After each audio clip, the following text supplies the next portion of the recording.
По одличните Джеймс Бонд симфонии, како и рок симфониите, а да не биде заборавен ниту последниот концерт на кој како специјален гостин настапи легендарниот Владко Стефановски, Битолскиот камерен оркестар најавува нов спектакл. Веќе во недела во Центарот за култура ќе се одржи наредниот концерт со одветно насловен Дамска симфонија. На репертоарот ќе се најдат песни од Еми Вајнхаус, Емели Санде, Алиша Кис и многу други, а во изведба на Наде Талевска, Ирена Димовска и Калина Велковска. Ова е некој нов проект кој се базира на поп-рок музика со веќе познатиот оркестар, екипата од оркестарот и па можем да речем македонски диви некако настапува вокалите, настапува Наде Талевска, Калина Велковска и Ирена Димовска.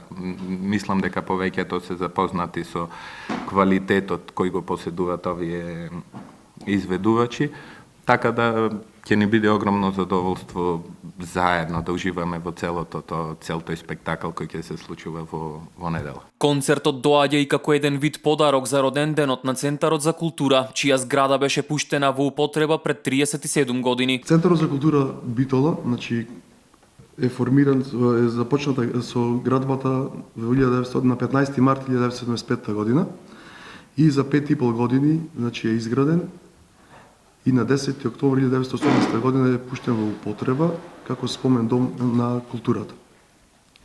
Покасно со одлука на влада во 2003 година кон Центарот за култура, кон спомен дом на културата е приклучена установата Илинденски денови и од тогаш го носи називот Национална установа Центар за култура. Веќе 6 години трае возобновената соработка на камерниот оркестар и Центарот за култура, како што велат организаторите на овој концерт, на обострано задоволство. Ова е една од тие прилики која ние со широко срце го доживуваме целото тоа нешто, да го одбележиме и роден денот и на Центарот за култура и да продолжиме со нашата работа, која како што спомна веќе 6-та година како се случуваат тие концерти. Мислам дека повеќето од битолчани, нашата публика, што е знаат за што се работи. Влезниците за концертот во недела се веќе пуштени во продажба на билетарницата на Центарот за култура, а наскоро се очекува да биде закажан и концерт во Скопје.